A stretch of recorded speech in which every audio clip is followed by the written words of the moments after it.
আজ সকালে মলয়দা চলে গেলেন। এই খবরটা কি আপনি আগে পেয়েছিলেন? না, সেরকম পাইনি। তবে মলয়ের শরীর খারাপ ছিল এটা শুনেছি, এবং আমারও শরীর খারাপ হলে যা হয় আর কি, মনের কথা। আপনারা তো প্রায় সমবয়সী বন্ধু এবং দুজনেই পাটনা থেকে। মলয়দার সঙ্গে আপনার বয়সের ফারাক বড়জোর 40-50 দিনের। কাজেই প্রায় সমবয়সী, হ্যাঁ, পাটনাতে জন্ম, কিন্তু আলাপ হওয়া কলকাতায় এসে। তারপর থেকে প্রথম দর্শনে মানে প্রথম মলয় রায়চৌধুরীর সাথে আপনার আলাপ হলো কিভাবে? মলয় তো অন্য স্কুলে পড়তো, আর আমি অন্য স্কুলে। তাছাড়া আরেকটা ব্যাপার ছিল, আমাদের স্কুলটা অন্যদিকে বিহারের ব্যাপার, তো হেঁটে হেঁটেই ছাড়া মাইল দুই একটু হেঁটে যাওয়া। তারা মলয়ের স্কুলটা ভালো ছিল। আমার স্কুলটা ওটা ছিল গভর্নমেন্ট স্কুল। আমার স্কুলটা ছিল ইয়ে কি বলে, গভর্নমেন্টের স্কুল ওটা। তো ওই স্কুলে মলয় মলয়ের সঙ্গে মলয়ের সঙ্গে হলো করে আলাপ হলো পরে। কলকাতায় এসে কফি হাউসে। না, আলাপ পাটনাতে হয়েছিল, কিন্তু কলকাতায় ওখানে কলকাতায়ও একটু ঘনিষ্ঠতা হয়েছিল।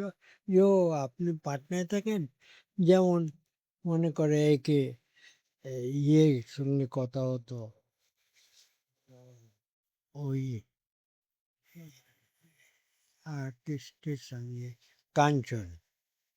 কাঞ্চন যেমন বেনারসের ছেলে, কিন্তু হাই কলকাতায় এতে বলা হতো, ও আছে কাঞ্চন, ঠিক আছে, কাঞ্চন বেনারসের ছেলে। কিন্তু আমাদের মধ্যে খুব মজা হয়েছিল যখন আলাপ করিয়ে দিচ্ছিল মলয়। তো মলয়কে একটা কাঞ্চন হিন্দিতে কথা বলছিল। হুম। মলয় বলে, আরে ওর সঙ্গে হিন্দিতে বলছো কেন? ও বাঙালি, হিন্দিতে কথা বলছো কেন? আমি সরি সরি, আর কি বলবো বল। তারপর কলকাতায় এসে আলাপ ঘনিষ্ঠতা বাড়লো কিভাবে? মানে কলকাতায় এসে একসঙ্গে। কে কে সে সময় পেল? না, না, কেসের আগেও তো আপনারা আন্দোলনের সময় অনেক দৌড়ঝাঁপ করেছেন। হ্যাঁ, তখন দৌড়ঝাঁপ করেছিলাম, কিন্তু ওই রকম নয়, বেড়ে যাওয়ার মতো নয়। তারপরে শেষে এসে বাড়লো, মনে হচ্ছিল ওই জায়গাটার নাম। কেস তো 65 সালে হলো, 64 সালে।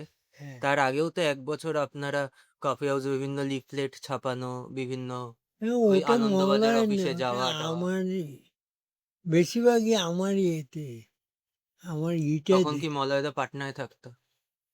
হ্যাঁ, মলয় পাটনায় থাকতো। তারপরে আমি ওগুলো এখন খুঁজে দেখবো, ওগুলো তো অনেক বল, কি বলবো আমি, পেলে আমায় দিন না, আমি আবার ছাপাই ওগুলো। ওগুলো কিছুটা তো তোমার কাছে আছে, কিছুটা তো নিয়েছো তুমি। আর কিছু কিছু আছে, প্রতিদ্বন্দ্বীগুলো নেই। প্রতিদ্বন্দ্বী তো আর নাই, অন্যগুলো সমস্যা রয়েছে।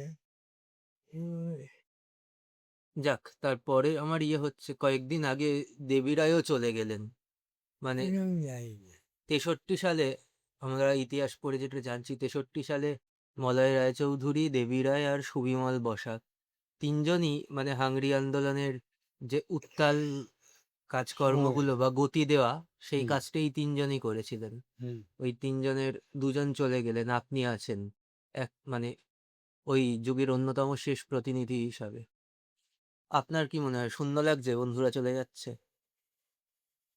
না, এখন পিকুলিয়ার মনে হচ্ছে।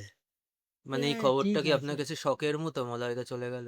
না, শখ না, চলে গেল, যাওয়ার তো আছেই, চলে গেল সেই হিসেবে। আর তাছাড়া আরেকটা ব্যাপার হয়েছিল এই যে এতে গেলে জায়গাটার নাম। আমি এবার ওগুলো বের করে করবো, বাছাই করতে হবে কবে। ওই সব জিনিস তো আর থাকছে না। মলয়দাকে মানে মানুষ হিসাবে আপনি কিভাবে বিশ্লেষণ করেন? মানুষ হিসেবে মানে বন্ধু হিসেবে ঠিকই আছে। মলের কতগুলো ব্যাপার আছে যেগুলো হয়তো আহ, আমি করি না, কিন্তু মলয় ঠিক আছে। মলয়ের মধ্যে একটা গুণ ছিল, মলয় যদি তোমার উপর রেগেও থাকে ওটা ধরা যেত না। ওটা ধরা দিত না যে তুমি যে মলয় রেগে আছি তোমার উপরে কোনো ব্যাপারে। হ্যাঁ, এই